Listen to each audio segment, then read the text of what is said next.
Wifi की को use भी तो कर रहे हो ना। ओके सर, मैं व्हाट्सएप में कॉल करूंगी। ठीक है। देखो, एक बार मैं क्विक रिवीजन कर देता हूँ कि हमने लास्ट क्लास में क्या क्या पढ़ा था। ठीक है। हमने एल्कीन एल्केन की फॉर्मेशन पढ़ी थी, और एल्केन तुम्हें पता है इसको हम पैराफिन भी बोलते हैं। पैराफिन का मतलब होता है ये रिएक्ट बहुत कम करते हैं। क्यों रिएक्ट कम करते हैं? बिकॉज ये बॉन्ड ऑलरेडी कंप्लीट है कार्बन के। कार्बन इज टेट्रावेलेंट, 4 बॉन्ड होने चाहिए, चारों कंप्लीट है, तो क्यों रिएक्ट करेंगे आसानी से। और तुम देखोगे इसके अंदर मोस्टली सब्स्टिट्यूशन रिएक्शन ही हो सकती है ना। एडिशन के स्कोप नहीं बनते। एडिशन रिएक्शन अकर इन एल्कीन और एल्काइन, जहां पे डबल बॉन्ड या ट्रिपल बॉन्ड एग्जिस्ट करता है।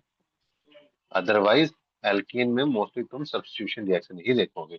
ये इंपॉर्टेंट चीज है जो देखते समझ में आ जाएगी। कुछ क्वेश्चन में तुम्हें ऑप्शन मिलेगा कि this chemical undergo which reaction, electrophilic reaction, nucleophilic reaction, substitution, addition. तो at least you will get idea कि अच्छा सब्स्टिट्यूशन कहाँ हो सकती है, कहाँ पे नहीं हो सकती। Except there will be special case in case of benzene ring. Correct surely? कि in case of benzene ring we see substitution, but there are 3 triple bond. ये 3 ट्रिपल बॉन्ड तो है, बट फिर भी सब्स्टिट्यूशन हो रहा है। ऐसा क्यों होता है? क्योंकि जो ट्रिपल बॉन्ड अवेलेबल है एक बेंजीन रिंग में, वो अवेलेबल ही नहीं है अटैक के लिए। This is continuous delocalisation. अब डीलोकलाइजेशन होगा तो अटैक नहीं हो पाएगा, अटैक नहीं होगा तो एडिशन रिएक्शन नहीं हो सकती। Got it? तीनों को कोई डाउट इस बात में कि एल्केन और बेंजीन में सिर्फ सब्स्टिट्यूशन होता है, एडिशन नहीं होता। एडिशन होना चाहिए क्या बोलते हैं बेंजीन में, बट नहीं होता क्योंकि वो डबल बॉन्ड अटैक के लिए अवेलेबल ही नहीं। एल्केन को एलिफेटिक सैचुरेटेड बोलते हैं। सिग्मा बॉन्ड कार्बन कार्बन से सिंगल बॉन्ड ही होता है बस। बहुत कम रिएक्टिव है, पैराफिन बोलते हैं। इसलिए तुम देखोगे एसिड बेस के साथ कम रिएक्ट करता है। एसिड बेस के साथ कम रिएक्ट करता है। एल्कीन एल्काइन में डबल बॉन्ड या ट्रिपल बॉन्ड होता है, जो जिसकी वजह से उसको ब्रेक करना आसान है। और एल्कीन एल्काइन के अंदर ज्यादातर चांस होंगे कि एडिशन रिएक्शन होगी। एल्केन का फॉर्मूला तुम्हें पता है, बॉन्ड एंगल 109 टेट्राहेड्रल का जो मेथेन का होता है ना। बॉन्ड लेंथ ये तो जस्ट नंबर है। प्रिपरेशन हम कैसे करें? सबसे पहले तो एल्कीन के अंदर हाइड्रोजन ऐड कर दोगे तो एल्कीन बन जाएगा। इसको बोलते हैं सेबिटियर सैंडर्स रिएक्शन। एल्कीन या एल्काइन में हाइड्रोजन ऐड करो, कैटलिस्ट लाइक निकल, प्लेटिनम और palladium, and you will get alkane. So this is the first preparation. But issue ये है कि मैथेन नहीं बना सकते इससे। मैथेन नहीं बना सकते। दूसरा है अल्काइल हैलाइड से। ये 12th क्लास के hello alkane hello arenes chapter में दी है, न्यूक्लियोफिलिक सब्स्टिट्यूशन में, है ना। न्यूक्लियोफाइल में जब तुम देखते हो 12 रिएक्शन दिए, के सी एन, ए जी सी एन, के एन ओ टू, ए जी एन ओ टू, ऐसे बहुत सारे रिएक्शन दिए। उसमें एक ये भी है कि when you add strong reducing agent, तो ये स्ट्रॉन्ग रिड्यूसिंग एजेंट क्या करेगा? रिडक्शन करवाएगा, और रिडक्शन करवाने के बाद हाइड्रोजन ऐड हो जाएगा एल्केन आर ग्रुप में, है ना। Grignard reagent again, halo alkane halo arene. First Mg will be added, then if you add water तो क्या बन जाएगा? एल्कीन। तो अभी हम एल्कीन बना रहे हैं डिफरेंट मेथड से। पहला बनाया अनसैचुरेटेड से, सेबेटियस रिएक्शन। दूसरा लिथियम एल्यूमिनियम हाइड्राइड। तीसरा ग्रिग्नार्ड रिएजेंट। फोर्थ जिंक के साथ अगर तुम रिएक्शन करवाओगे तो तुम देखोगे एल्केन बना सकते हो और जिंक क्लोराइड बाहर निकल जाएगा। ठीक है। सबसे ज्यादा क्वेश्चन आते हैं वुड्स रिएक्शन से। केमिस्ट्री का जो हमारा टेस्ट था लास्ट, उसमें भी वुड्स रिएक्शन का क्वेश्चन आया था। एक इंपॉर्टेंट बात है इसमें कि सिमेट्रिकल और इवन नंबर ऑफ कार्बन ही बनते हैं, ओड नहीं बनते। ठीक है। मैथेन नहीं बना सकते, क्योंकि सिमेट्रिकली इसके लिए कम से कम दो तो होने ही चाहिए कार्बन। अगर मॉलिक्यूल डिफरेंट है तो मल्टीपल प्रोडक्ट बनते हैं। जैसे यहाँ पे अगर मेथाइल क्लोराइड है तो मेथाइल, दो मेथाइल जुड़ सकते हैं और इथेन बन सकता है। दो आइसोप्रोपाइल जुड़ सकते हैं, तब एक एल्केन बन सकता है। और तीसरी पॉसिबिलिटी है दोनों आपस में भी जुड़ सकते हैं, they can interact with each other, है ना। तो इसलिए तुम देखोगे when we have different alkyl halide तो प्रोडक्ट भी मल्टीपल बनेंगे, थ्री प्रोडक्ट यूजुअली बनते हैं। ठीक है। उसके अलावा अम, यहाँ पे देखो, तो ये here you have isopropyl chloride, here you have ethyl chloride, तो मल्टीपल प्रोडक्ट बनेंगे। ब्यूटेन भी बन सकता है, ये भी बन सकता है, एंड हाँ, two three di methyl butane भी बन सकता है। Corey House synthesis, Corey House synthesis तुम्हें काफी हद तक वुड्स रिएक्शन जैसा लगेगा, बट डिफरेंस ये है इसमें अनसिमेट्रिकल अल्केन भी बना सकते हैं। लिथियम और कॉपर हैलाइड का यूज होता है और बना सकते हैं हम अनसिमेट्रिकल अल्केन, जितना सफिशिएंट है। फ्रैंकलिन रिएजेंट सब कुछ वुड्स रिएक्शन जैसा है, सोडियम की जगह पे यूज हो रहा है जिंक, बस। तो जिंक हैलोजन बाहर निकल जाएगा, सोडियम की तरह जगह जिंक यूज होता है। डी कार्बोक्सिलेशन बहुत पॉपुलर रिएक्शन है, बहुत ज्यादा पॉपुलर। क्या स्पेशल है? कार्बोक्सिलिक एसिड का है सॉल्ट, जब सोडा लाइम और क्विक लाइम के साथ रिएक्शन करता है तो एक हाइड्रोजन कम होता है एल्केन से, एल्केन में सर, एल्केन में एक कार्बन कम होता है। ये कार्बन कम कैसे हुआ? CO2 रिमूव हो गया, और CO2 ने क्या बना दिया? Na2CO2। इसको बोलते हैं D carboxylation, removal of CO2। D carboxylation, removal of CO2। Mechanism क्या होती है, पूरी कहानी यहाँ नहीं पढ़नी, बस कार्बो एनायन इंटरमीडिएट बनता है। ठीक है। अगर दो COH होंगे तो क्या होगा? बस एक ही रिमूव होगा, दोनों रिमूव नहीं होते, बहुत ज्यादा एनर्जी चाहिए उसके लिए। और क्या पढ़ा हमने कि अगर -I इफेक्ट है, जैसे NO2, साइनाइड, है ना, OH, किसी का भी अगर -I इफेक्ट है तो वो इलेक्ट्रॉन विड्रॉइंग नेचर का है, तो उसकी से रिएक्टिविटी बढ़ेगी, रिएक्शन फास्ट होगी। ठीक है, रिएक्शन फास्ट होगी। जैसे यहाँ पे इलेक्ट्रोनेगेटिविटी ज्यादा है ट्रिपल बॉन्ड पे, तो रिएक्शन फास्ट होगी। और ये तो तुम्हें पता ही है कि इलेक्ट्रॉन विड्रॉइंग ग्रुप कार्बो कैटायन की स्टेबिलिटी को डिक्रीज करता है और एनायन की को इंक्रीज करता है। ठीक है, ये हम जीओसी में पढ़ चुके हैं। लास्ट जो एनसीईआरटी की रिएक्शन है, कॉल्बे प्रोसेस।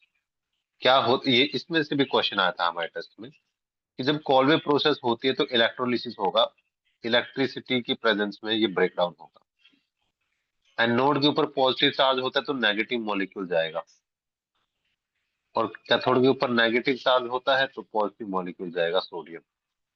ठीक है। तो यहाँ पे बन जाएंगे, एल्केन का नंबर डबल हो जाएगा, CO2 बाहर निकल जाएगा, और कैथोड पे सोडियम पानी के साथ रिएक्ट करके NaOH और हाइड्रोजन गैस प्रोड्यूस कर देगा। क्योंकि इसमें भी नंबर ऑफ कार्बन डबल हो रहे हैं तो मेथेन नहीं बना सकते।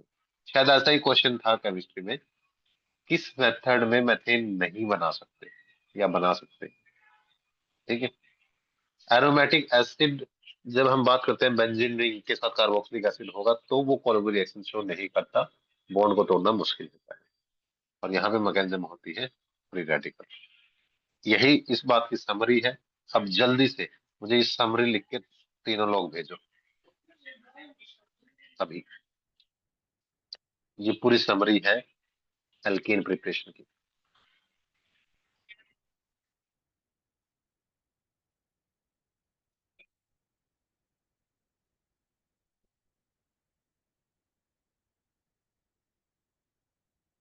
जो हमने अभी पढ़ा है एग्जैक्टली सेम थिंग। इसमें थोड़ा सा और ऐड कर देता हूँ।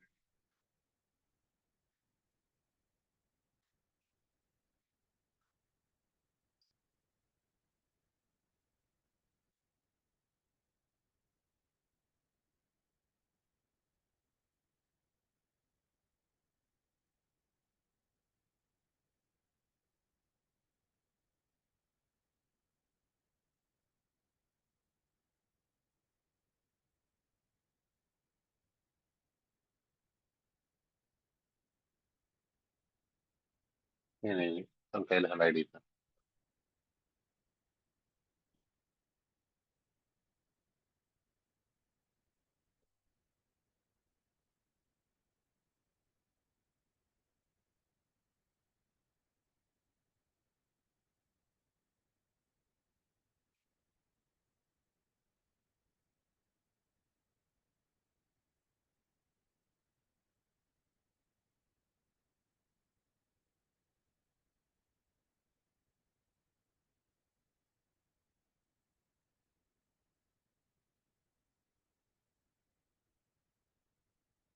एक मिनट देना।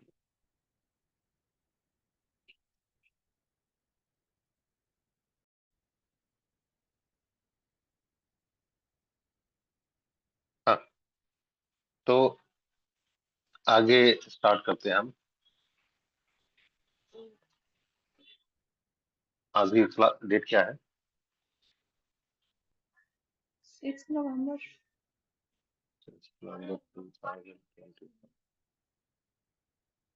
और हम क्या बोलते हैं, एल्केन की प्रिपरेशन को कंटिन्यू कर रहे हैं। ठीक है। अब एल्केन की प्रिपरेशन में हम कितने टॉपिक पढ़ चुके हैं? 7। तो 8 कर रहे हैं। 8 में हम देखेंगे कि अगर कोई भी अल्कोहल, एल्डिहाइड, कीटोन या कार्बोक्सिलिक एसिड लोगे, तो उसका रिडक्शन तुम करते हो in presence of HI and red phosphorus. HI and red phosphorus. Okay. So this is responsible for the alkane formation. How? जैसे अगर हमने लिया अल्कोहल और उसको रिएक्ट करवाया HI के साथ, तो ऐसे केस में क्या होगा? रेड फोस्फोरस की प्रेजेंस में थोड़े से high temperature like 150 degree Celsius पे होना क्या चाहिए? H2O will be removed, iodine will be removed, and product is RH. H2O is a stable molecule, I2 is a stable molecule, it will be removed. ठीक है। If you take aldehyde in the same situation, 4HI balancing, in case of red phosphorus and same high temperature 150 degrees Celsius, what will happen? Carbon will convert into the methyl nature, and remaining, there will be H2O molecule and there will be iodine molecule, right? तो every time तुम क्या देख रहे हो कि जो OH है यहाँ से या यहाँ का OH है, वो वाटर बना रहा है। जो HI का आयोडीन है वो I2 में कन्वर्ट हो रहा है, क्योंकि आयोडीन स्टेबल मॉलिक्यूल होता है। Chlorine, fluorine, bromine, iodine are stable molecule. तो हमारा प्रोडक्ट क्या बन जाता है हर केस में? एल्केन। बट मेक श्योर कि नंबर ऑफ कार्बन सही रहे। सेकेंड केस में हाइड्रोजन नहीं लगा सकते, because we have carbon here. ठीक है। ऐसे ही क्या बोलते हैं, प्रतिज्ञा, if we have ketone like this and we add HI, red phosphorus, product क्या होना चाहिए? What should be product?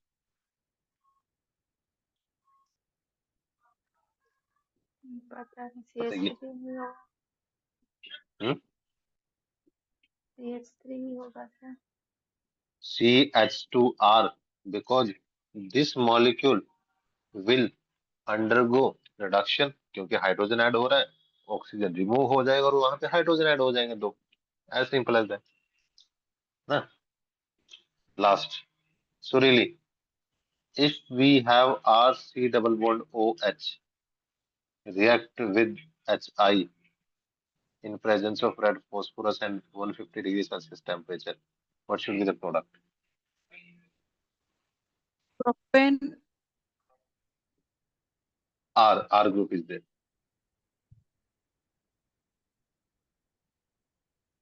What should be the product? Ethane. RCH2. RCH. ठीक है। तो क्यों? क्योंकि जो ये ऑक्सीजन है, दो ऑक्सीजन, ये तो बना देंगे H2O मॉलिक्यूल, है ना। और H2O मॉलिक्यूल बनाने के बाद और क्या हो जाएंगे, यहाँ पे ऐड हो जाएंगे। कैसे? यहाँ पे बैलेंस कर सकते हो तुम कि 6 hydrogen here, 1 hydrogen here, total 7, तो 3 हाइड्रोजन यहाँ पे है, तो यहाँ पे होंगे। Every oxygen present in substrate वो वाटर बना देगा, बस याद रखना। जितने भी ऑक्सीजन होंगे वो सारे वाटर बना देंगे, और ऑक्सीजन की जगह हाइड्रोजन ऐड कर दो, बात खत्म।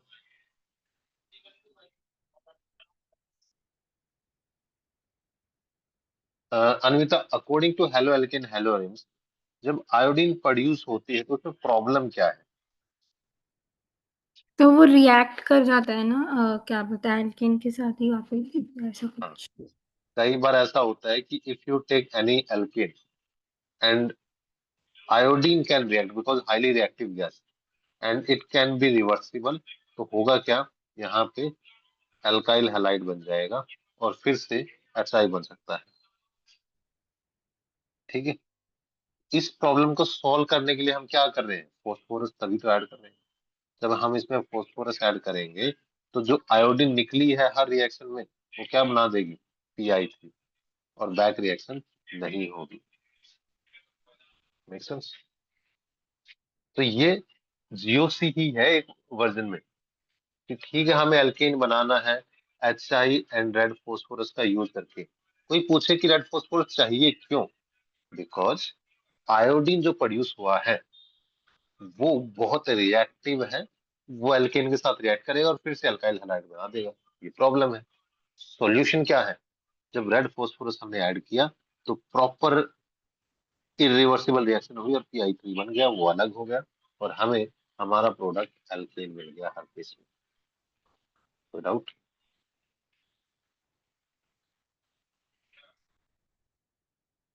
किसी को कोई डाउट है इसमें?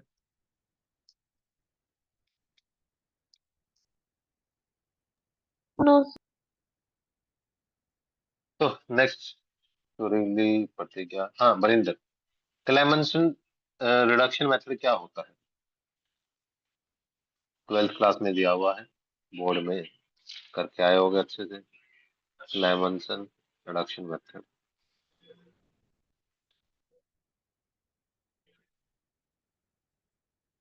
Barinder. Aldehyde ketone carboxylic acid में दिया हुआ था।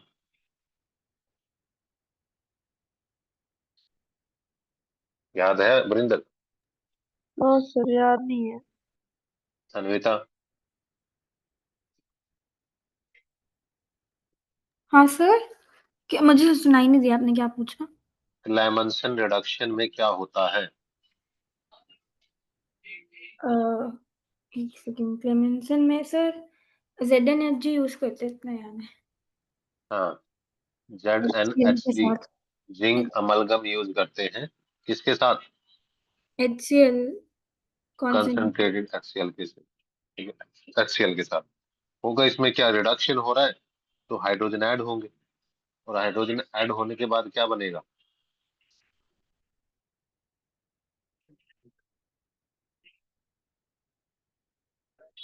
हाँ या ना? H2O भी रिलीज होगा ना? हाँ बिल्कुल, बिकॉज यही ऑक्सीजन जैसे हमने लास्ट रिएक्शन में देखा है, तो क्या बनाएगा H2? कोई डाउट? तो ये 12th क्लास की NCERT में क्लेमेंसन रिडक्शन लिखा हुआ है। ठीक है, तो इसमें क्या होता है कि कोई भी कार्बोनाइल ग्रुप अगर हम लेंगे उसका रिडक्शन होगा, और कार्बोनाइल ग्रुप से हमारा एल्केन बन जाएगा। So really Wolff Kishner process क्या होती है, Wolff Kishner reduction? Sir N2H4 use होता है। N2S4, very good. क्या बनता है, क्या करेक्ट है? अल्केन एल्केन बनता है किससे?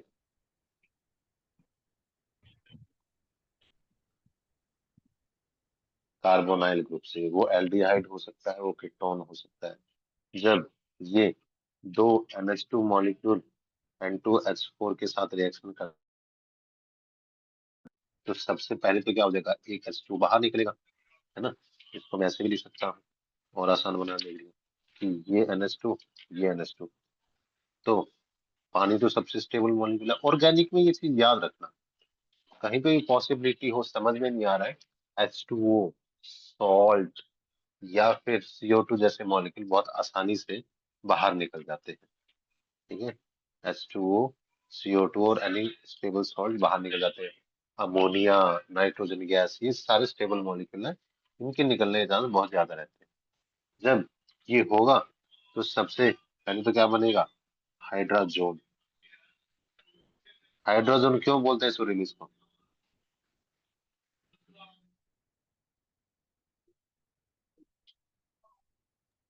पता नहीं सर। क्योंकि इस मॉलिक्यूल का नाम हाइड्रोजन। अब उसको जब हमने क्या बोलते हैं, डबल बॉन्ड के साथ कनेक्ट कर दिया तो उसको हम हाइड्रोजन बोलते हैं। आगे क्या करें सुरीली?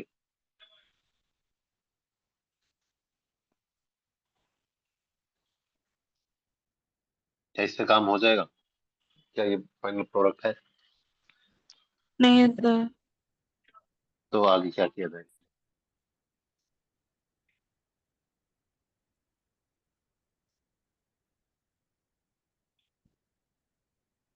अल्कोहलिक सोडियम तुमने देखा होगा, है ना? अल्कोहलिक सोडियम तुमने सुना होगा कि अल्कोहलिक सोडियम लेते हैं हाई टेम्परेचर, ऐसे एनसीईआरटी में दिया हुआ है। अल्कोहलिक सोडियम के साथ लेते हैं तो क्या होगा, नाइट्रोजन बहुत स्टेबल गैस है, जैसे मैंने बोला था। नाइट्रोजन जो स्टेबल चीज है वो बाहर निकलेगी, और जब स्टेबल चीज बाहर निकल जाएगी तो क्या रह जाएगा, एल्कीन। खत्म। तो एक चीज याद रखो, वुल्फ किस्नर और क्लेमेंसन रिडक्शन का रिएक्टेंट एंड प्रोडक्ट सेम है। वुल्फ किस्नर और क्लेमेंसन रिडक्शन का रिएक्टेंट एंड प्रोडक्ट सेम है। डिफरेंस किस में है? वो है रिएजेंट हम कौन सा यूज कर रहे हैं, अटैकिंग रिएजेंट। ठीक है, यहाँ पे हाइड्रोजन यूज कर रहे हैं, वहां पे जिंक अमलकम यूज कर रहे हैं। तो ये डिफरेंस है। अदरवाइज आधा काम आसान हो जाएगा अगर ये चीजें तुम्हें समझ में आती है तो। प्रतिज्ञा, अगर हम ग्रिग्नार्ड रिएजेंट के साथ रिएक्शन करवाएं तो कैसे बना सकते हैं एल्कीन? कितने 10 हो गए ना, 11।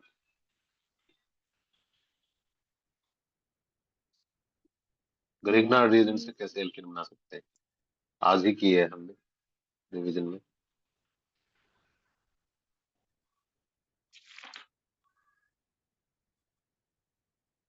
तो होता क्या है कि जैसे RMgX हमारे पास ग्रिग्नार्ड रिएजेंट है, हमने बना लिया था अल्काइल हैलाइड को मैग्नीशियम के साथ ऐड करके।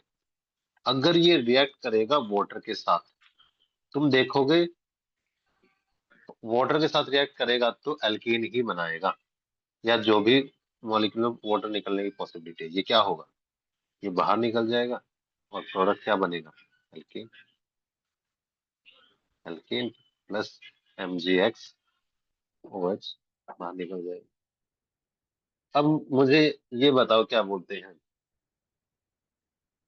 वरिंदर, अगर मैं RMgX लूं और ROH को ऐड कर दूं तब क्या बनना चाहिए मेरे पास?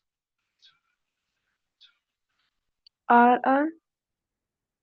RR, हमें लगता है RR बनेगा, लेकिन चाहे वाटर हो, अल्कोहल हो, अमाइन हो, कोई भी चीज हो, एल्कीन बनता है तो इसमें OR बाहर निकल जाता है। Excuse me sir.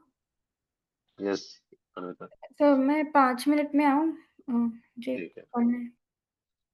ठीक है।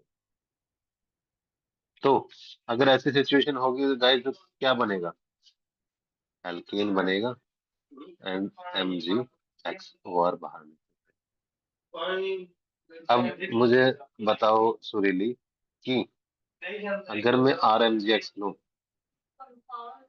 और मैं साथ में ऐड एल्कीन करूं, अमाइन को ऐड कर दूं ऐसे, तो क्या बनना चाहिए तुम्हारे हिसाब से?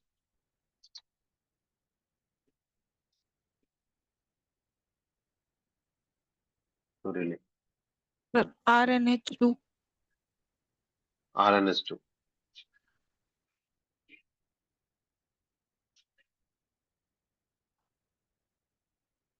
तीनों ही केस में यही बनता है। और ये 12th क्लास की एनसीईआरटी में भी दिया है कि जहां पे भी पॉसिबिलिटी हो वहां पे यही बनेगा, आर के साथ एच ऐड होता है। ठीक है, दिखा देते हैं तुम्हें, 12th क्लास की एनसीईआरटी में भी ये लिखा हुआ है।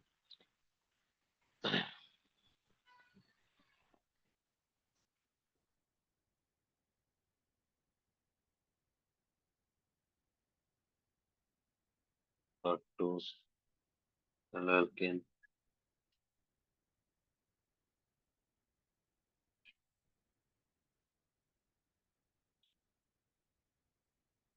इसलिए जीओसी का सबसे बड़ा एडवांटेज यही होता है कि ये हमें रिवीजन का चांस देते हैं, कि रिवीजन हो जाती है सारी चीजें।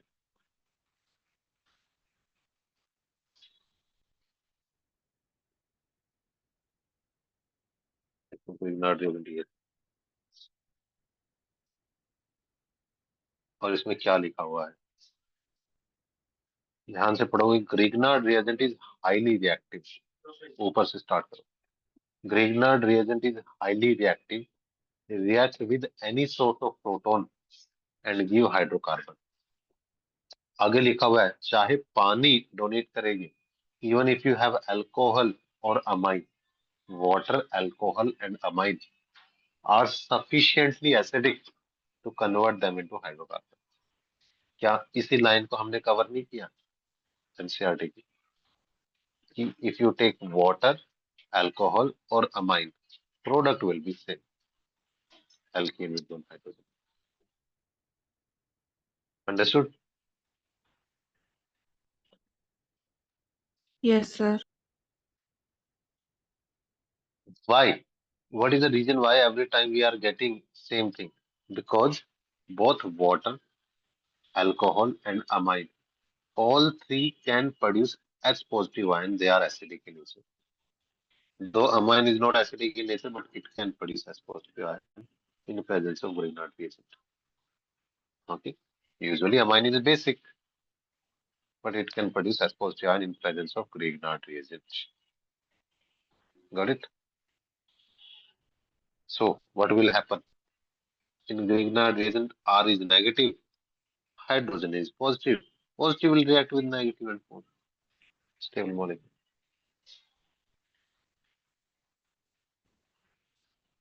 So this is what we are doing. हम 12th क्लास के भी टॉपिक को कवर कर रहे हैं इसके थ्रू। ठीक। और एक इसी से रिलेटेड थोड़ी सी रिएक्शन है कि अगर हम RMGX लेंगे प्रतिज्ञा, तो मैं आ गई। और वेरी गुड, हम वही रिएक्शन कर रहे हैं अभी। ठीक है, कि ग्रिग्नार्ड रिएजेंट में चाहे अल्कोहल लो, वाटर लो या फिर अमाइन लो, तीनों H पॉजिटिव आयन प्रोड्यूस कर सकते हैं, और वो H positive ion R negative के साथ रिएक्शन करके एल्केन बनाए। ठीक है, बस हमने यही पढ़ा है। तो अगर ऐसी सिचुएशन है तो अन्विता बताओ, अगर RMGX R-X के साथ रिएक्शन करेगा अल्काइल हैलाइड के साथ, तो प्रोडक्ट क्या बनना चाहिए possible product?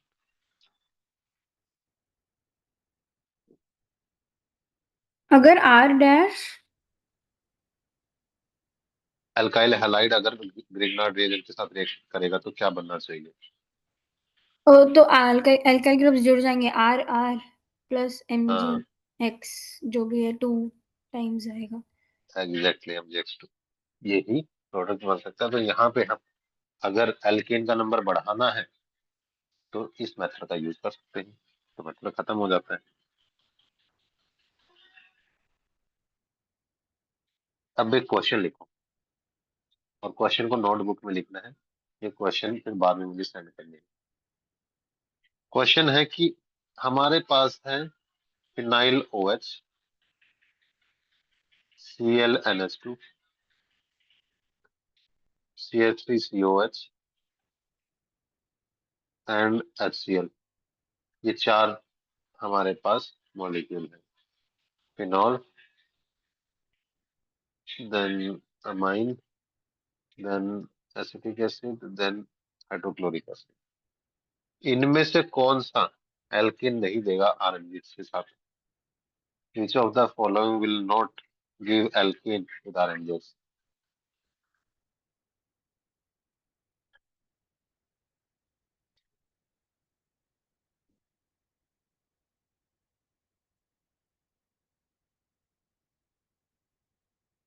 Solid.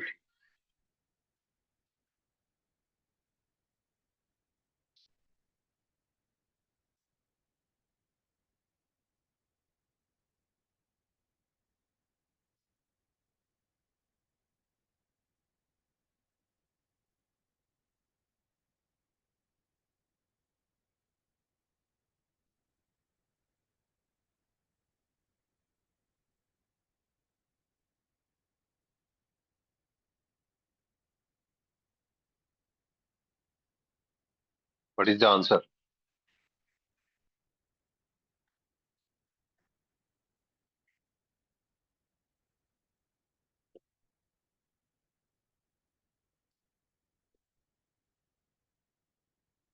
Pratigya, what is the answer?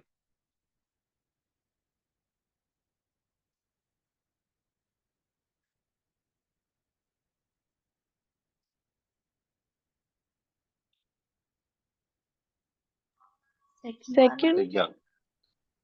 Second. Yes. Second is the answer. Why? Phenol can easily give H positive ion. और मैंने बोला था इस इक्वेशन में कि जहां पे भी H पॉजिटिव आयन रिलीज हो सकता है वो एल्केन देगा। जहां पे भी H पॉजिटिव आयन रिलीज हो सकता है तो एल्केन देगा। तो second, phenol H positive ion आसानी से दे सकता है। एसिटिक एसिड तुमने सुना है वीक एसिड है, H पॉजिटिव आयन डोनेट कर सकता है।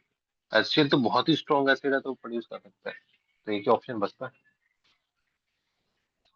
ठीक है, तो आंसर होगा this NH2 with chlorine, because यहाँ पे Cl नेगेटिव देने के चांस ज्यादा है। ठीक है, लास्ट जो एल्केन बनाने का मेथड है वो है कार्बाइड से। सुरीली कार्बाइड का सबसे ज्यादा यूज क्या बनाने में होता है?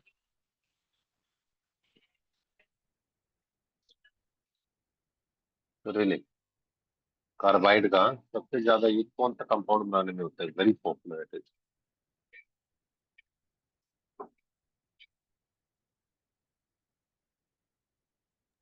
याद नहीं आ रहा है सर। एल्काइन बनाने में। कैल्शियम कार्बाइड याद आया? एल्काइन बनाने के दो ही मेथड है और उसमें से जो सबसे पॉपुलर है फ्रॉम कार्बाइड। ठीक है, तो वो याद रखना कि कार्बाइड का यूज मैं यहाँ पे लिखवा रहा हूँ, हम दोबारा से एल्काइन में पढ़ेंगे। कैल्शियम कार्बाइड का यूज होता है एल्काइन बनने में। एसिटाइलिन प्रोड्यूस करता है। ठीक है, तो वहां पे यूज होता है। यहाँ पे कैसे यूज होता है? हमने बोला हाइड्रोलिसिस। अब तुम किसी भी फॉर्म में, एग्जांपल एल्यूमिनियम तुम ले लोगे। एल्यूमिनियम तुमने कार्बाइड ले लिया, इसको रिएक्ट करवाओगे वाटर के साथ, हीट करोगे, हाइड्रोलिसिस कर रहे हैं ना, हीट की प्रेजेंस, हीट करेंगे, पानी ऐड करेंगे तो क्या होगा? एल्यूमिनियम हाइड्रोक्साइड बाहर निकल जाएगा और क्या बन जाएगा? CH4, है ना। अब कितने कार्बन थे? 3 कार्बन थे तो 3 CH4 बन जाएंगे। एल्यूमिनियम 4 थे तो ये हो जाएंगे। पानी का बैलेंस कर लो, 12 12 24 हाइड्रोजन है, खत्म। और इसके साथ हमारा पूरा एल्कीन फॉर्मेशन खत्म हो जाता है। ठीक है, पूरा एल्कीन फॉर्मेशन खत्म हो जाता है। आज हमने क्या क्या पढ़ा एल्कीन फॉर्मेशन में? एक रिडक्शन HI रेड फॉस्फोरस के, Clemmensen and Wolff Kishner, Grignard reagent and carbide से। तो अब इसके लिए एक समरी बना लेते हैं जो आज पढ़ा है कि हमें बनाना है या तो दिस या फिर दिस। कैसे बनाए? अलग अलग मेथड हो सकते हैं। सबसे पहला जो मेथड था हमने बनाया था रेड फॉस्फोरस का यूज करके। रेड फॉस्फोरस आयोडीन को रिमूव करता है इन प्रेजेंस ऑफ HI, है ना। अब इसमें तुम अलग अलग चीजें ले सकते हो, तुम अल्कोहल ले सकते हो, तुम एल्डिहाइड ले सकते हो, तुम कीटोन ले सकते हो, कार्बोक्सिलिक एसिड ले सकते हो। ये तुम्हारे कन्वर्जन में बहुत काम आएंगे, सारी चीजें जो मैं लिख रहा हूँ। कैसे वो करना, सारा कन्वर्जन एक साथ इकट्ठा हो जाएगा, या फिर कार्बोक्सिलिक एसिड। पहला दूसरा मेथड क्या था Marinder?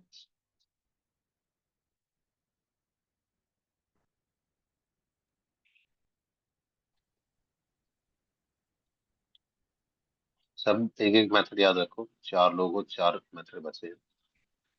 Clemmensen Marinder, reduction. Clemmensen reduction. Clemmensen जब रिडक्शन की बात करते हैं तो क्या यूज करते हैं उसमें केमिकल?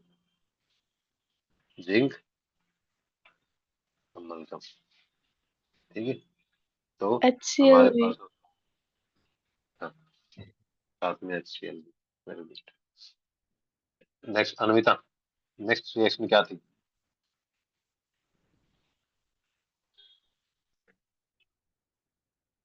टाइम सर वुल्फ आई थी। किसने? वुल्फ किसलर में क्या होता है? सर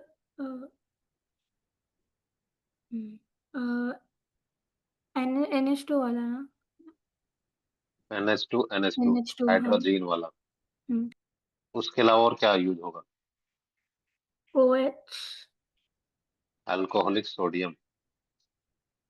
तो रिएक्टेंट क्या होगा इसमें?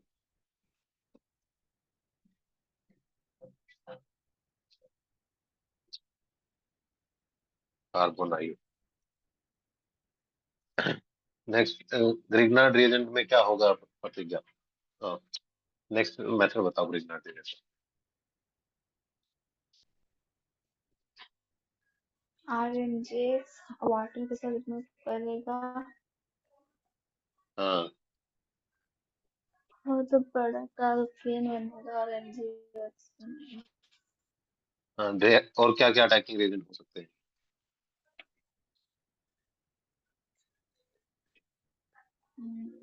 अमाइन ग्रुप अटैच होगा।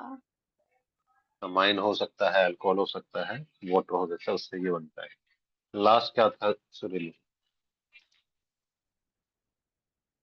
Sir from metal carbide. Metal carbide. तो कोई भी मेटल है और उसका कार्बाइड लगा हुआ है ना। तो और इसमें क्या ऐड होता है? सर इसमें हाइड्रोलिसिस होता है।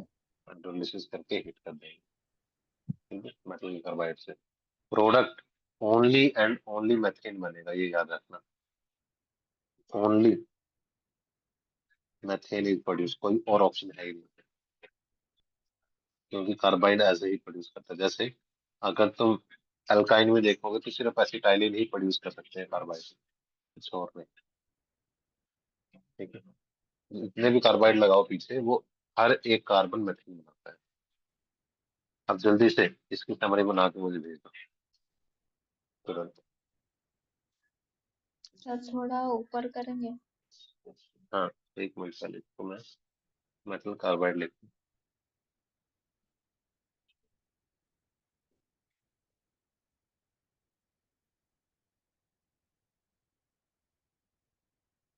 हाँ ठीक है, और उसके साथ ही लिखना, उसके जस्ट नीचे जो तुमने पिछला भेजा था।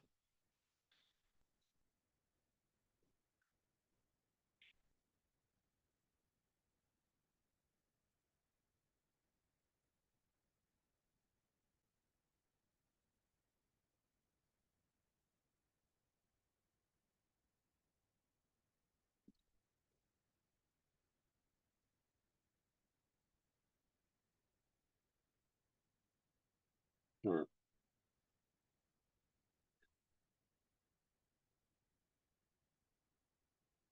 जल्दी करो, हमें केमिकल प्रॉपर्टी भी इसकी शुरू करनी है।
मैं सोच तो रहा था आज एल्केन खत्म हो जाए, लेकिन थोड़ा बहुत रह जाएगा।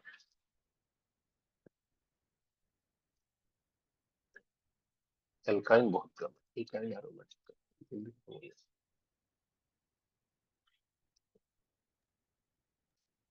सर अब तो सिर्फ प्रॉपर्टीज बचे हैं ना? हाँ, केमिकल प्रॉपर्टी, फिजिकल तो छोटी सी है। हाँ फिजिकल तो दो फिजिकल तो काम है, बस बॉइलिंग पॉइंट और वो एक और था ना क्या, सॉल्युबिलिटी।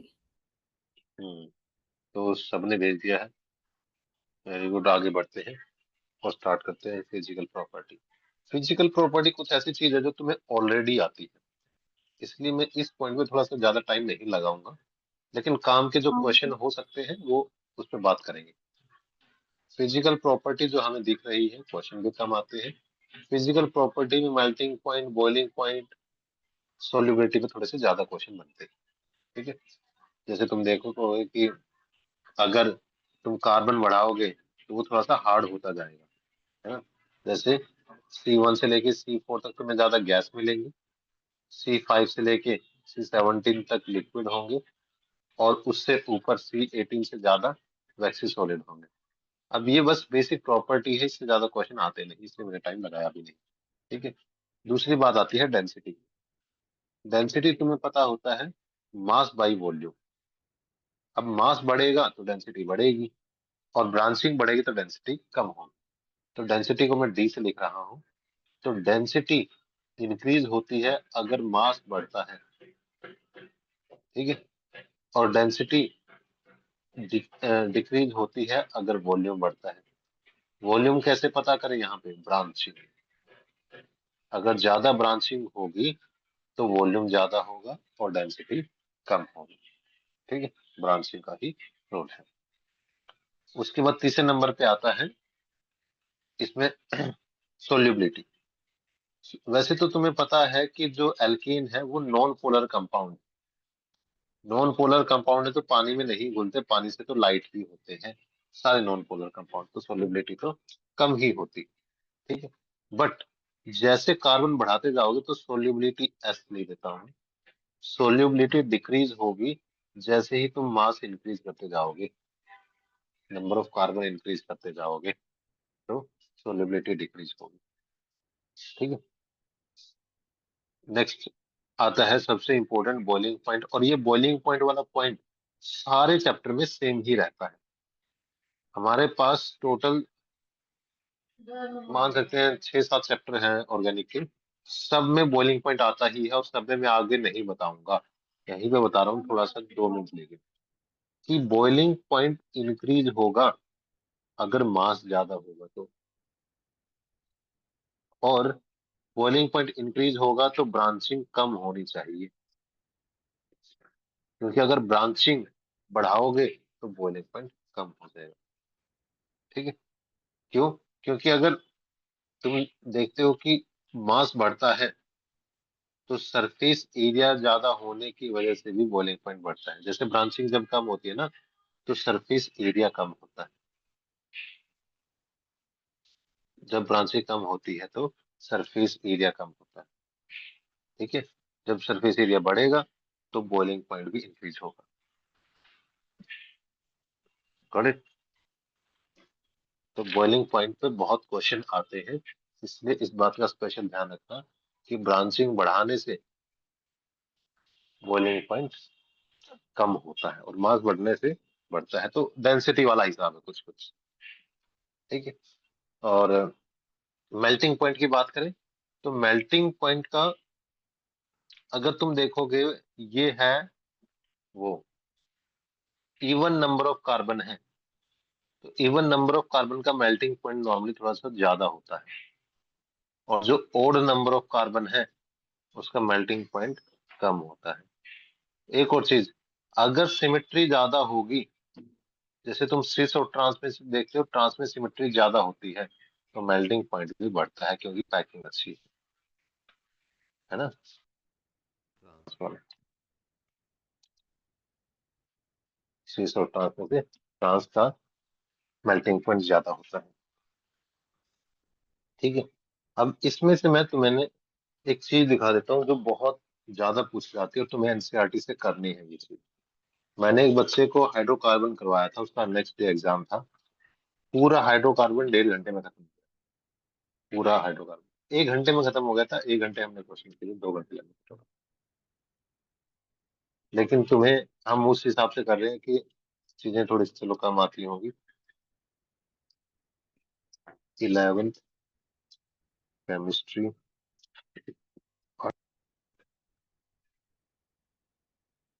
ये सेकंड लास्ट चैप्टर है।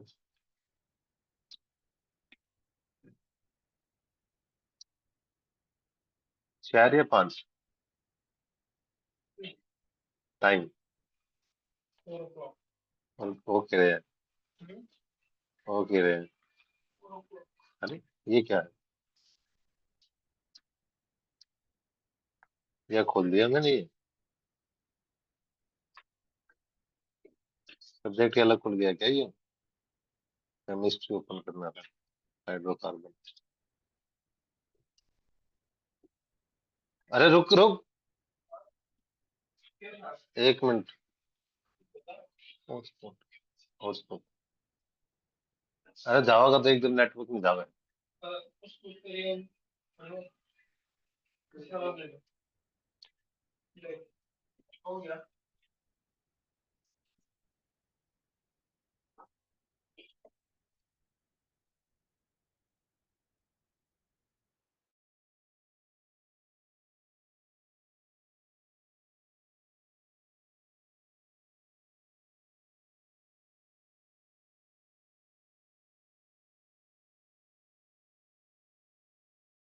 इसमें अगर तुम देखोगे C5 में 3 कंपाउंड दिए हैं इन्होंने। मैं C5 को ऊपर कर देता हूँ, ऊपर वाले टॉप कंपाउंड। तुम इसमें देखोगे मास सेम ही है, बट 2,2 डाई मेथाइल में बॉइलिंग पॉइंट कम हो गया 282.5। फर्स्ट 3 पे फोकस करना है, 282.5। अब ये कैसे हुआ? मोर ब्रांचिंग, लेस बॉइलिंग पॉइंट। ठीक है, बट अगर नेक्स्ट रो देखोगे वो है मेल्टिंग पॉइंट की, तो maximum melting point two two two di methyl propane में है। ऐसा कैसे हुआ सुरीली? जो सर हमारी सेकेंड रो है, सेकेंड रो मेल्टिंग पॉइंट की है, फर्स्ट रो है boiling point.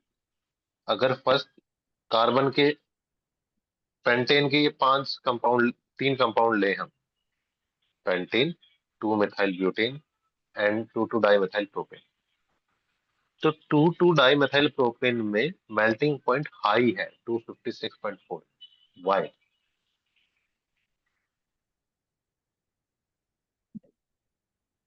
Sir even number. Even odd number है, कार्बन 5 ओड होते हैं।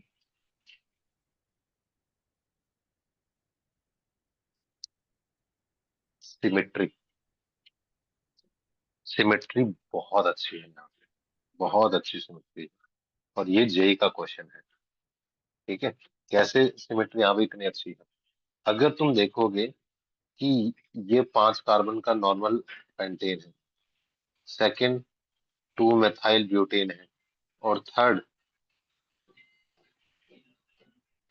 बताओ कहाँ पे सिमेट्री सबसे अच्छी दिख रही है?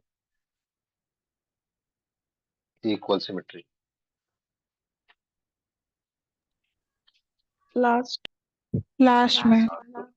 इसलिए इसका मेल्टिंग पॉइंट ज्यादा है, और ये जेई का क्वेश्चन और तुम्हारे भी आ सकता है।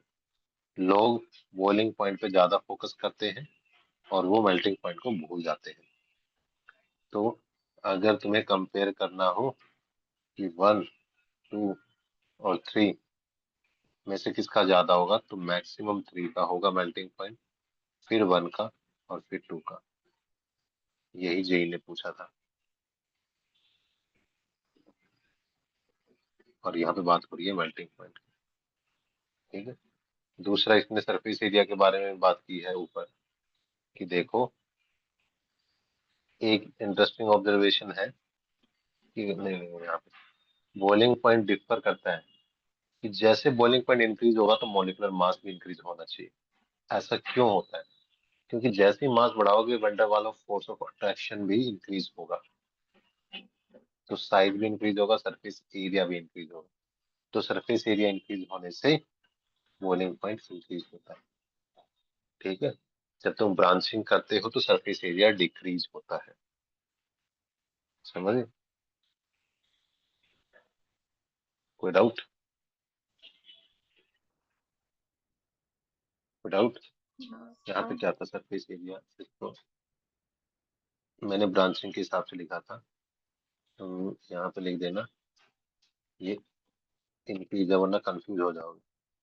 पहले भी ये सही था, लेकिन पहले ये था कि अगर ब्रांचिंग इंक्रीज कर दोगे तो सरफेस एरिया डिक्रीज होता है। ठीक है, ब्रांचिंग इंक्रीज कर दोगे तो सरफेस एरिया डिक्रीज होगा, और सरफेस एरिया अगर डिक्रीज होगा तो बॉइलिंग पॉइंट भी डिक्रीज होता है। तो फिजिकल प्रॉपर्टी सारी खत्म हो गई है। कोई डाउट फिजिकल प्रॉपर्टी में? No sir. अब आती है असली है केमिकल प्रॉपर्टी।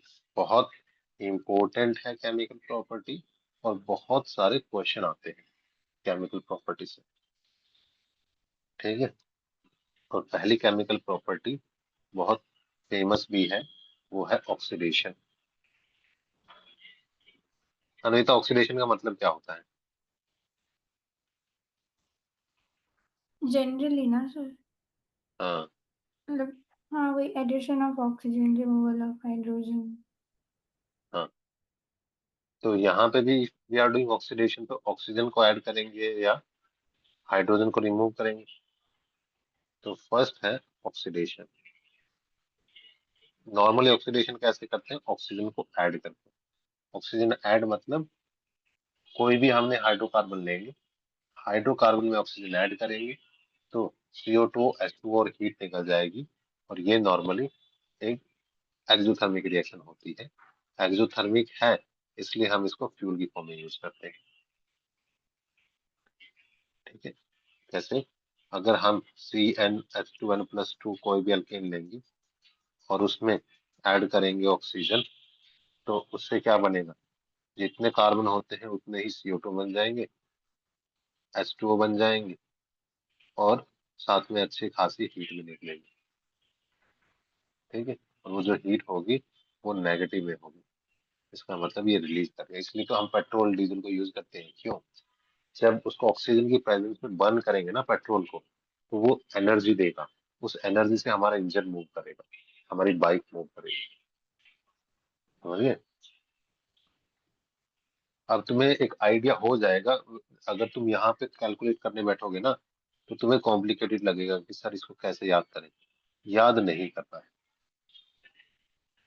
ठीक है, याद नहीं करना है। कोई भी रिएक्शन देखोगे, रिएक्शन देखते ही तुम्हें पता चल जाएगा इससे क्या आंसर आना चाहिए। एक एग्जांपल देता हूँ सिंपल सा। अगर तुमने लिख लिया CH4 है, ये ऑक्सीजन के साथ रिएक्शन कर रहा है और बना रहा है CO2 + H2O, है ना? तो अगर देखें कार्बन कितना है, एक, तो यहाँ पे एक कार्बन है। ऑक्सीजन कितने हैं? दो, दूसरी तरफ दोनों ऑक्सीजन का दो हाइड्रोजन पूरे हो गए, खत्म। अब बताओ, क्या तुम्हें याद रखने की जरूरत है 3n+1/2? लोग इसको याद करने की कोशिश करते हैं, और वो गलत मेथड है। समझिए? याद नहीं करनी है ये नंबर 3n+1/2। वो अपने आप रिएक्शन से समझ समझ में आ जाएगा। नेक्स्ट, अगर हो जाए हमारा इनकम्प्लीट ऑक्सीडेशन, मतलब ऑक्सीडेशन तो हुआ लेकिन अच्छे से नहीं हुआ। अब इनकम्प्लीट ऑक्सीडेशन हो रहा है तो बनना क्या चाहिए था ब्रिंदर? कंप्लीट ऑक्सीडेशन में क्या बनता है product? CO2 and H2O। CO तो इसका मतलब इनकम्प्लीट में CO2 नहीं बनेगा, क्योंकि लिमिटेड सप्लाई है एयर की। और अगर लिमिटेड सप्लाई होगी एयर की, तो ऑक्सीजन भी कम सप्लाई होगा। और इसकी वजह से अगर तुम मैथेन लोगे जैसे यहाँ पे, और ऑक्सीजन की सप्लाई करोगे, तो कार्बन डाइऑक्साइड की जगह कार्बन मोनोऑक्साइड बनेगा। ये किस बात को सिग्निफाई कर रहा है? कि देखो, हमारे पास ऑक्सीजन की कमी है, इसी वजह से CO2 बनने की जगह CO बन रहा है। कोई डाउट? और अगर बहुत ही कम ऑक्सीजन है, बहुत ही कम, तो ये ऑक्सीजन के साथ जब रिएक्ट करेगा ना तो कोक भी बन सकता है, कार्बन एंड 2s2। इस जो कोक को हम यूज करते हैं किसके अंदर, कार्बन ब्लैक होता है ये, और कार्बन ब्लैक का यूज इंक में होता है, जो प्रिंटर की इंक होती है ना उसमें इसका यूज होता है, डार्क कलर की होती है वो। कोई डाउट? ये सारे एनसीईआरटी में दिए हुए, अभी तक हम एनसीईआरटी की रिएक्शन कर रहे हैं प्योर, कि अगर ऑक्सीजन ऐड करोगे तो CO2 बनना चाहिए, कम ऑक्सीजन ऐड करोगे तो कार्बन मोनोऑक्साइड, बहुत कम तो कार्बन अकेला, वो भी कंप्लीटली बर्न नहीं हो। तो यहाँ पे ये पार्ट खत्म हो जाता है, लेकिन एक पार्ट और है जो एनसीईआरटी ने अलग दिया है, मैं इसको साथ में करवा रहा हूँ, वो है कैटालिटिक ऑक्सीडेशन। ठीक है, कैटलिस्ट की प्रेजेंस में ऑक्सीडेशन हो रहा है, या कंट्रोल ऑक्सीडेशन में बोलते हैं, कैटालिटिक कंट्रोल्ड ऑक्सीडेशन। ऑक्सीडेशन हो रहा है लेकिन कंट्रोल्ड मैनर में हो रहा है। अब जब कैटालिटिक कंट्रोल ऑक्सीडेशन होगा, इसमें होगा क्या कि जो एल्केन है वो आसानी से अल्कोहल या एल्डिहाइड में कन्वर्ट हो सकता है, डिपेंड करता है कि हमारा रिएक्टेंट क्या है। ठीक, अब जैसे, और उससे भी ज्यादा मैटर करता है कि तुम्हारा रिएजेंट क्या है। जैसे तुम लो 2CH4 and oxygen, second case में मान लो तुमने ले लिया CH4 and oxygen, third case में तुमने क्या बोलते, कोई भी एल्केन ले लिया, एक लेंथ है एल्केन, और ये CH3 है, उसमें डाला ऑक्सीजन। अब तक देखिए ये नहीं लग रहा है कि सब कुछ कॉमन ही तो है, क्या दिक्कत है, सेम ही है, एल्केन में ऑक्सीजन डाल रहे हैं हम, मानते हो। बट अब डिसाइड करने वाला है कि तुमने इसमें कैटलिस्ट कौन सा डाला। अगर तुम डालोगे कॉपर और इसको हीट करोगे हाई टेम्परेचर पे, दूसरे केस में तुम डालोगे मोलिब्डेनम ऑक्साइड और इसको हीट करोगे हाई टेम्परेचर पे, और तीसरे केस में तुम डालोगे मैग्नीज एसीटेट।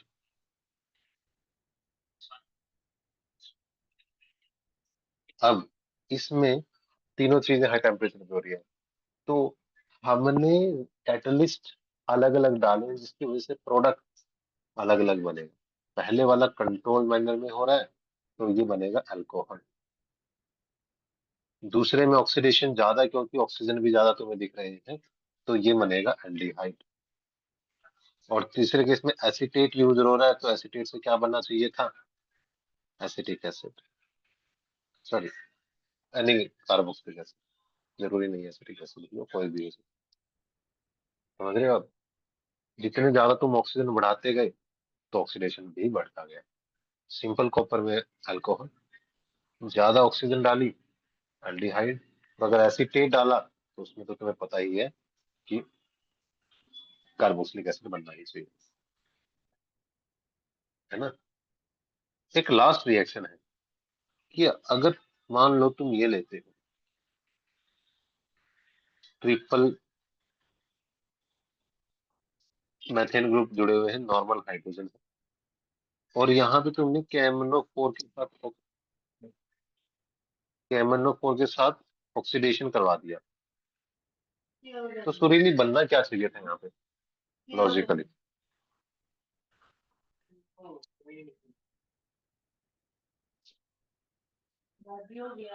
सुरीली लॉजिकली क्या बनना चाहिए था यहाँ पे,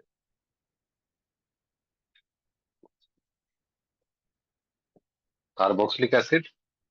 कार्बोक्सिलिक एसिड चैप्टर में हमने यही पढ़ा है कि अगर एसिडिक मीडियम में K2CR2O7 लोगे या KMnO4 लोगे तो क्या बनता है, डायरेक्ट कार्बोक्सिलिक एसिड, याद है।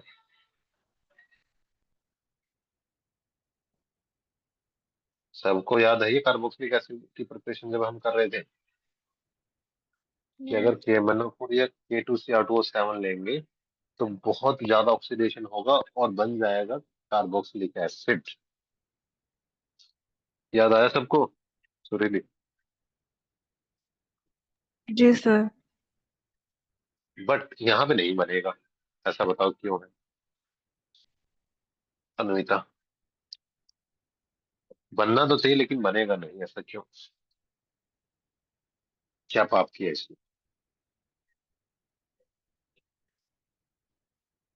आंसर है, अगर तुम्हें COOH बनाना था तो तुम्हारे पास उसके लिए फ्री जगह भी होनी चाहिए थी, डबल बॉन्ड के लिए।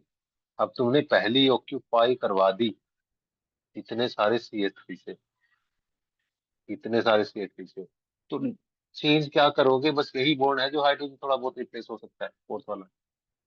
और तो किसी में चेंज ही नहीं हो सकता चाह के भी, समझ रहे हो? लेकिन मान लो यहाँ पे सिर्फ ये होता, CH3CH3, तो इसके 3 हाइड्रोजन को रिप्लेस करके तुम ऐसा बना सकते थे, तब ये आंसर सही होगा।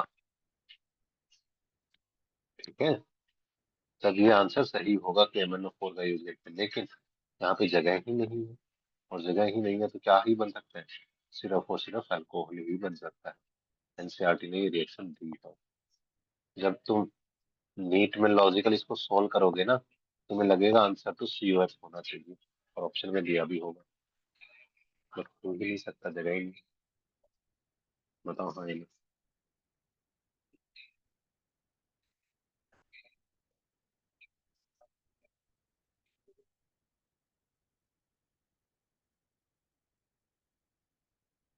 कोई डाउट? और हमारा ऑक्सीडेशन खत्म हो गया। तो ऑक्सीडेशन हमने देखा, नॉर्मल ऑक्सीडेशन होगा तो CO2 और अच्छी खासी हीट, इसलिए एल्कीन को फ्यूल की फॉर्म में यूज करते हैं अच्छा खासा। दूसरा, कम ऑक्सीडेशन हुआ तो कार्बन मोनोऑक्साइड या सिर्फ कार्बन बनेगा। कंट्रोल ऑक्सीडेशन है, डिपेंड करता है रिएजेंट क्या है, बहुत सारी चीजें बन सकती है।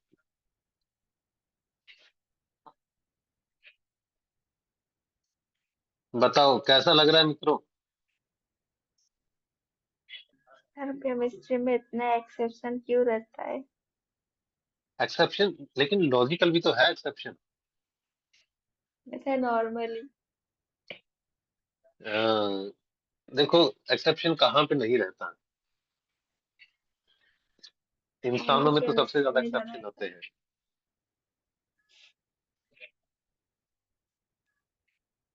है ना? तो भगवान जाने, लेकिन मुझे जब एक्सेप्शन आते हैं तो मैं ये समझने की कोशिश करता हूँ ऐसा क्यों हुआ होगा। अब यहाँ पे लॉजिकली सूट कर रहा है, ऐसा नहीं है कि हाँ हमें याद ही करना है, कि जब बॉन्ड ही नहीं है तो लगाओगे कहाँ? हाँ। खत्म बात। ठीक है, एक लास्ट रिएक्शन कर लेते हैं आज की, बहुत पॉपुलर है। Second reaction, substitution. हमने बोला था एल्केन में सब्स्टिट्यूशन ही होती है, और कोई होती ही नहीं। वरिंदर, क्या होगा सब्स्टिट्यूशन रिएक्शन में एल्केन की केस में?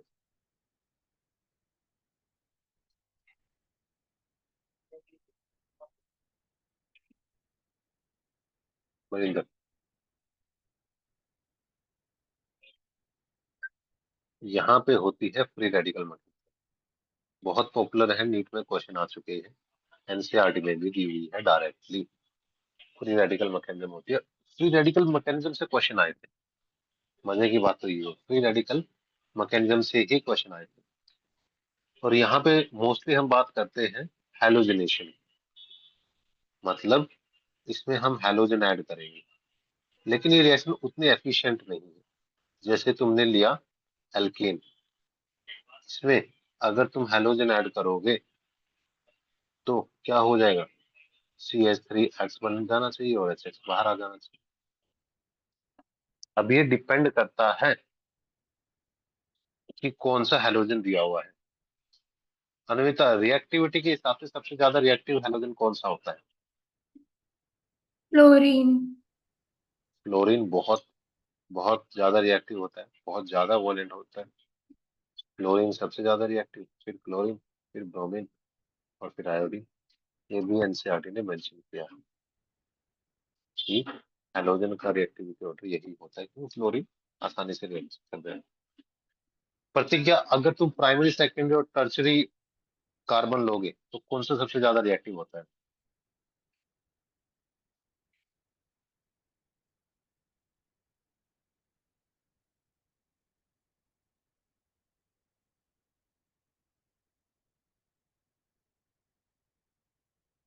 प्रतिज्ञा, हाँ सर। टर्शरी कार्बन सबसे ज्यादा रिएक्टिव होगा, फिर हाँ। सेकेंडरी कार्बन रिएक्टिव होगा और फिर प्राइमरी। प्राइमरी वाला तो बहुत कम रिएक्ट करेगा। कोई डाउट?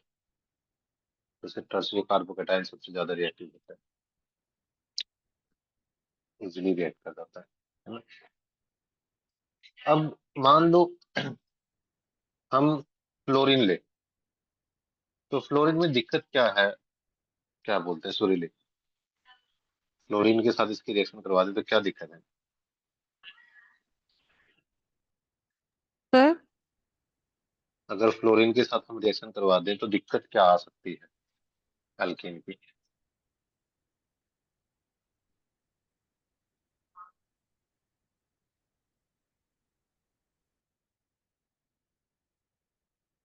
बहुत ज्यादा वॉयलेंट रिएक्शन। क्यों है? क्योंकि फ्लोरीन इतना ज्यादा रिएक्ट करता है कि लाइट की प्रेजेंस में एकदम धमाका भी हो सकता है, एक्सप्लोजन भी हो सकता है, बॉम्ब भी फट सकता है। ठीक है, इवन डार्क में ले लोगे तब भी हो जाएगा, इतना ज्यादा रिएक्टिव है, बहुत बहुत ज्यादा फ्लोरीन रिएक्टिव है। तो इसलिए हम नॉर्मली इसकी रिएक्शन नहीं करते। ठीक है, और इसलिए अगर करवाते भी हैं, मान लो पहले हमें कोई और वर्जन बनाना पड़ता है, उससे फ्लोरीन बनाते हैं। तुमने वो स्वार्ट्ज रिएक्शन देखा होगा। वेनर स्वार्ट्ज रिएक्शन क्या है?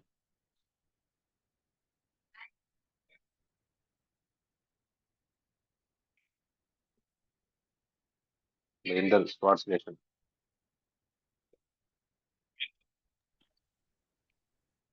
Vanern Yes, sir.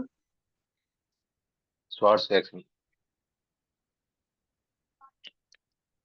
So yeah, Anvita, हाँ सर। ये बता दो मैंने क्या क्वेश्चन पूछा है? क्या सर?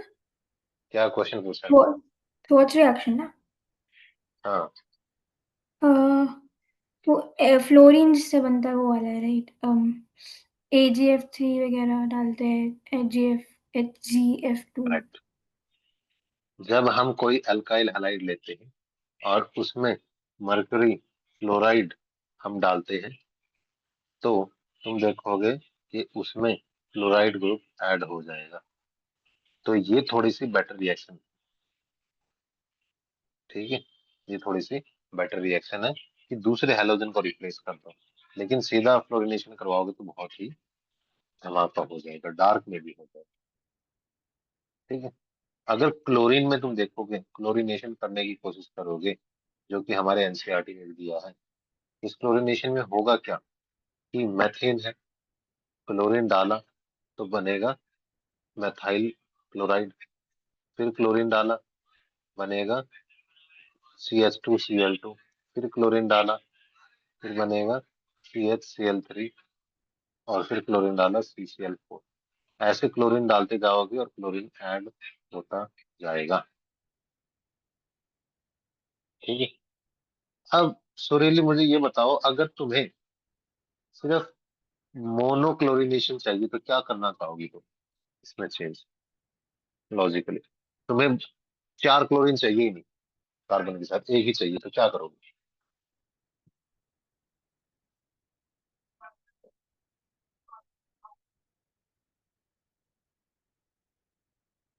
इस रिएक्शन में से मैं क्या चेंज करूं कि मुझे एक ही प्रोडक्ट मिले, CH3Cl, बहुत सारे प्रोडक्ट ना मिले?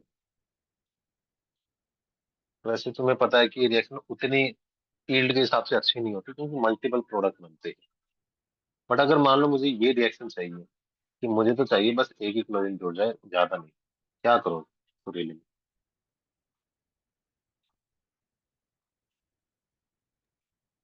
नहीं पता है।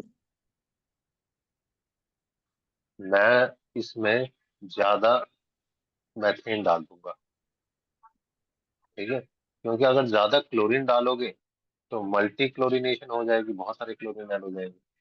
लेकिन अगर मैं क्लोरीन कम लूं और मैथेन एक्सेस में लूं तो फिर क्या हो जाएगा, ज्यादा मैथाइल ग्रुप ऐड होंगे और मैथाइल क्लोराइड ही बनेगा। लॉजिकली सूट कर रहा है ये। अब ये यहाँ पे मल्टी क्लोरीनेशन कैसे हो गया था, क्योंकि क्लोरीन की अमाउंट ज्यादा रही होगी, है ना, 4 मोल है, यहाँ पे तो 1 ही मोल है इसका, समझ रहे हो। तो अगर एल्केन कम लोगे तो मल्टी क्लोरीनेशन होगा, और अगर एल्केन ज्यादा लोगे तो मोनोक्लोरीनेशन होगा। Make sense? अब एनसीईआरटी ने इसकी मैकेनिज्म भी दी है, और नीट ने एक बार क्वेश्चन मैकेनिज्म से भी पूछा है, इसलिए हम मैकेनिज्म कर रहे हैं। है बहुत आसान मैकेनिज्म, ठीक है। नॉर्मल रिएक्शन तुम्हें पता ही क्या होती है, ये नॉर्मल ही रिएक्शन थी कि मैथेन क्लोरीन के साथ रिएक्ट किया, यूवी रे या लाइट उसके ऊपर गिरी और ये बन गया, ठीक है। तो इतने इसमें कितने स्टेप होते हैं। पहला स्टेप इनिशिएशन, की रिएक्शन को शुरू करना है। कैसे स्टार्ट करें, जो क्लोरीन ऐड किया उसको तोड़ो। कैसे तोड़े, हीट करके या यूवी रे से तोड़ो। कैसे टूटेगा, क्लोरीन के 2 फ्री रेडिकल बन जाएंगे। कैटायन एनायन क्यों नहीं बने, क्योंकि दोनों की इलेक्ट्रोनेगेटिविटी सेम। बताओ इसमें कोई डाउट है। No, पूछ sir. सकते हो ना कि सर फ्री रेडिकल की जगह कैटायन एनायन भी तो बन सकते थे। नहीं बनते क्योंकि दोनों की इलेक्ट्रोनेगेटिविटी सेम है, तो फ्री रेडिकल होमोलिटिक ब्रेकडाउन होगा। दूसरा है प्रोपेगेशन, कि एक बन गया है, अब मल्टीपल बनाने हैं हम, प्रोपेगेट करना है। प्रोपेगेशन, प्रोपेगेशन में क्या होगा, जैसे ये क्लोरीन का फ्री रेडिकल अब रिएक्ट करेगा मैथेन के साथ, है ना, इसमें भी ऐसे ही होगा, लाइट टूटने की वजह से होमोलिटिक ब्रेकडाउन होगा। तो HCl आसानी से बन जाएगी, है ना, और फ्री रेडिकल बन जाएगा मैथेन। बताओ हाँ या ना।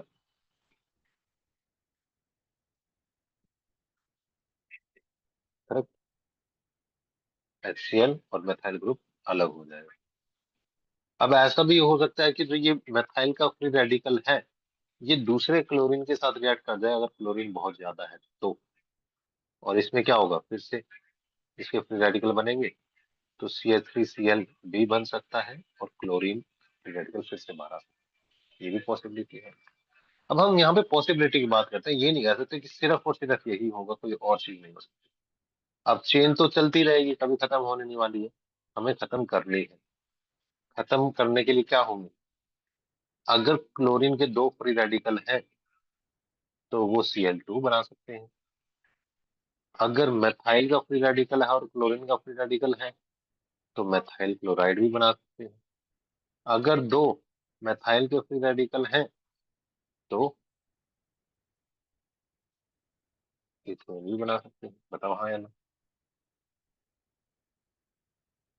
ठीक है, इवन कि अगर तुम देखोगे कि जो क्लोरीन का फ्री रेडिकल है वो ऐसा भी हो सकता है कि मैथाइल क्लोराइड के साथ रिएक्शन कर जाए और ये करने के बाद वो CH2Cl फ्री रेडिकल बना दे और HCl बाहर निकल जाए।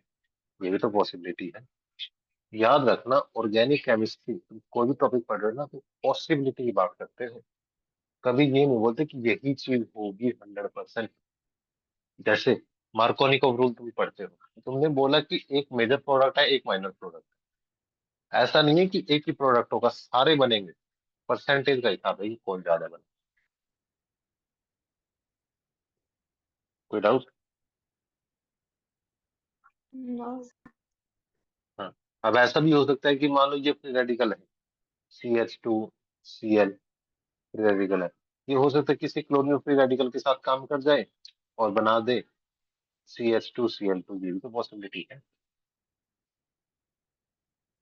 ना। क्लोरोफॉर्म भी बन सकता है, कुछ और रिएक्शन भी हो सकती है। तो सारी रिएक्शन लगभग सेम तरीके से होती है, चाहे क्लोरीनेशन और ब्रोमिनेशन। आयोडीनेशन में थोड़ी सी दिक्कत है, क्योंकि ज्यादा रिएक्ट करती है। अब ज्यादा रिएक्ट करेगी तो क्या होगा, जैसे मेथेन के साथ आयोडीन रिएक्ट करता है, तुम्हें पता ही है, रिवर्सिबल रिएक्शन होगी, तो ये बनाएंगे, है ना। अब इस रिएक्शन को प्रोसीड करवाने के लिए हम क्या करना चाहिए,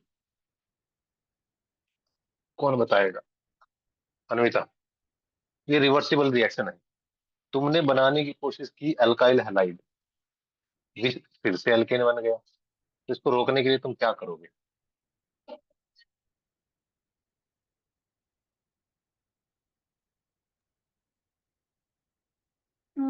सर इसमें रेड भी डालते हैं ना, रेड फॉस्फोरस।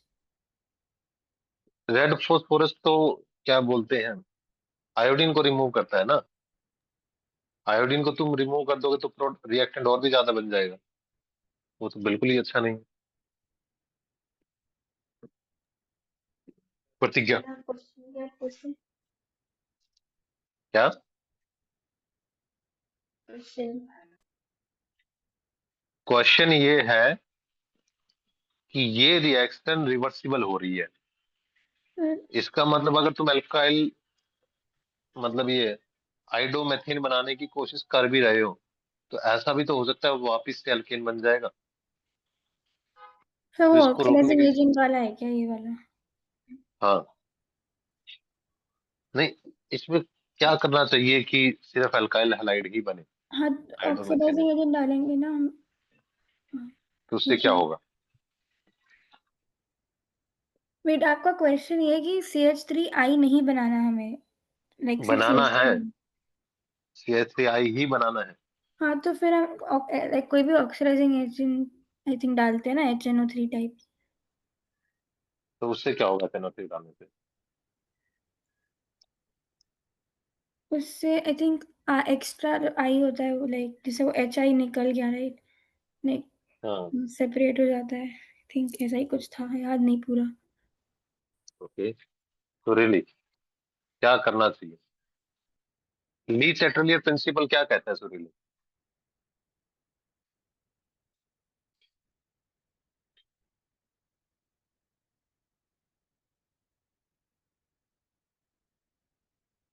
रियली मेरी आवाज आ रही है?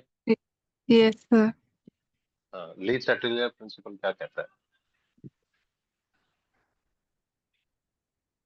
याद नहीं है। ओके, बरिंदर, ली चैटर्लियर प्रिंसिपल क्या कहता है?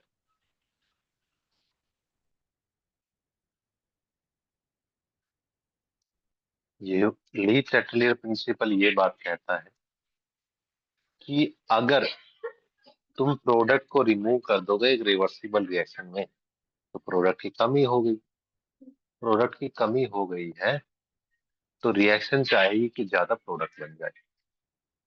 यही बात है, यही ली चैटर्लियर प्रिंसिपल है कि ली चैटर्लियर प्रिंसिपल ये बोलता है, अगर तुमने किसी भी रिएक्शन में चेंज करने की कोशिश की, तो रिएक्शन उस चेंज को अपोज करेगी, रिएक्शन उस चेंज को अपोज करेगी। जैसे मान लो तुमने इस रिएक्शन में से प्रोडक्ट रिमूव कर दिया, प्रोडक्ट रिमूव करने के बाद प्रोडक्ट की तो कमी हो गई, प्रोडक्ट की कमी होगी तो इक्विलिब्रियम अपने आप को इस वे में शिफ्ट कर लेगा कि प्रोडक्ट ज्यादा बनने लग जाए, और जब प्रोडक्ट ज्यादा बनेगा तो रिएक्शन फॉरवर्ड डायरेक्शन में शिफ्ट हो जाएगी, है ना। अगर उल्टा करके देख लो, अगर तुमने रिएक्टेंट रिमूव कर दिया एक इक्विलिब्रियम रिएक्शन से, तो रिएक्टेंट की कमी हो गई, इक्विलिब्रियम चाहेगा कि इस तरीके से अपने आप को एडजस्ट करे कि अब रिएक्टेंट ज्यादा बने, क्योंकि कमी हो गई है, तो अब हमें ज्यादा बनाना है, और ज्यादा बनाना है तो रिएक्शन किस डायरेक्शन में शिफ्ट हो जाएगी, बैकवर्ड डायरेक्शन। ठीक है, दो तीन चीजों का रोल आता है। प्रेशर, कैसे प्रेशर को अगर चेंज कर दोगे तो क्या होगा, टेम्परेचर को चेंज कर दोगे तो क्या होगा, और अगर रिएक्टेंट प्रोडक्ट को चेंज कर दोगे तो क्या। यहाँ पे हम रिएक्टेंट प्रोडक्ट की बात करते हैं, कोई डाउट? इसका मतलब अगर तुम्हें ज्यादा आयोडो मेथेन बनाना है तो तुम्हें HI को रिमूव करना ही पड़ेगा, तभी ये फॉरवर्ड डायरेक्शन में मूव कर सकती है। पर अनिरुद्धा, जैसे तुमने बोला था HI को रिमूव करना पड़ेगा, तो क्या करें?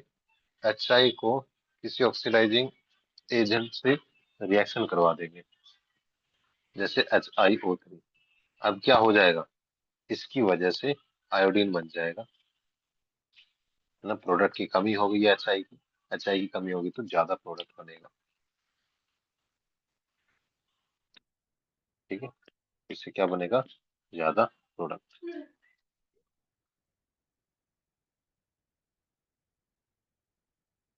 डाउट? No sir. तो ये तो रिएक्शन पूरी खत्म हो गई हैलोजिनेशन की, सब्स्टिट्यूशन की।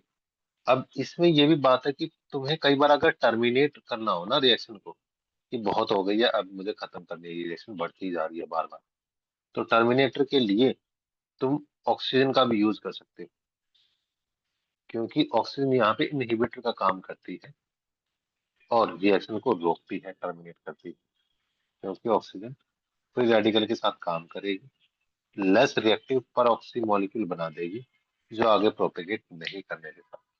ठीक है, मान लो हमारे पास ये कोई भी आर ग्रुप है जिसका रेडिकल है, अगर ऑक्सीजन के साथ रिएक्शन करेगा ना ये, तो ये RO फ्री रेडिकल बना देगा पर ऑक्सी, ये उतना रिएक्शन नहीं करता जितना आर करता, तो रिएक्शन अब कम हो जाएगी, प्रोपेगेट नहीं करेगी। ठीक है, आज के लिए इतना काफी है। जी बिल्कुल। प्रतिज्ञा को तो ऐसे सांस में खाया था ये सर, बहुत हो गया है, काफी नहीं बहुत ज्यादा हो गया। नहीं नहीं सर, वैसा नहीं। ज्यादा हो तो गया है। नहीं अब नहीं, तुम तो इतना तो नहीं। मैं अभी भी मतलब 1 घंटा कर सकती हूँ, आप पढ़ाएंगे तो। Okay, thank you. तो 1 घंटा ही पढ़ाएंगे फिर जूलॉजी की तो, लेकिन पहले ब्रेक दे दें बीच में, ज्यादा पढ़ाना भी ठीक नहीं है। तुमने तो कितने बजे करेंगे फिर? फिजिकल के तो सारे प्रिपरेशन के तो सारे नोट्स बना दिए हैं। तुम्हारी जो फिजिकल प्रॉपर्टी है और केमिकल प्रॉपर्टी है जो हमने अब तक पढ़ा, उसके शॉर्ट नोट्स बना के ग्रुप में भेजने हैं। टाइम क्या हुआ है अभी? मैंने 5 to 6 बोला था, तो अ, क्या बोलते हैं, 5 o'clock तक तुम 15 मिनट का ब्रेक लो, 5 o'clock क्लास ज्वाइन करना। ठीक है, और क्लास को ज्वाइन करके, क्योंकि 5-10 मिनट लग सकते हैं स्टार्ट होने में, तब तक तुम ये पोर्शन कंप्लीट कर देना और ग्रुप में भेज देना। अभी 15 मिनट का प्योर ब्रेक है, 6 o'clock समझिए। खत्म हो जाएगी ना क्लास, अराउंड 6? 6-6:15 तक खत्म हो जाएगी। हम्म। अच्छा, हाँ, ठीक है, ओके तो सर। अभी के लिए इतना ही, करो एंजॉय। सर सर सर, हाँ, हेलो। Sir hello. मुझे सानिया, मतलब सानिया इन्फॉर्म की थी कि वो कोचिंग में थी अभी, उसका कुछ एक्स्ट्रा क्लास था आपको बताने के हाँ, लिए। ठीक उन्होंने है, बता दिया आपको। ठीक है। आगे से एक्चुअली मुझे लगता है ना कि कुछ लोगों का लॉस हो गया है, क्योंकि जो वो वीडियो है ना टाइम पे नहीं मैं शेयर कर रहा हूँ। तो आज से और अभी से मैं, जैसे ही क्लास खत्म होगी, कोशिश करूंगा आधे घंटे के अंदर तुम्हें वो वीडियो ग्रुप में मिल जाए और तुम उसको देख लो। ठीक है, okay guys, bye. Thank you so thank much. You. अभी क्योंकि देखो आधे घंटे का ब्रेक मिलना था, हम 5:15 पे स्टार्ट करेंगे। ठीक है, 5:15 पर आधे घंटे का ब्रेक है, 15 मिनट रेस्ट करो अच्छे से, 10 मिनट में तुम लिख दोगे और फिर हम करेंगे बायोलॉजी। ओके, 5:15 से 6:15, 1 घंटा।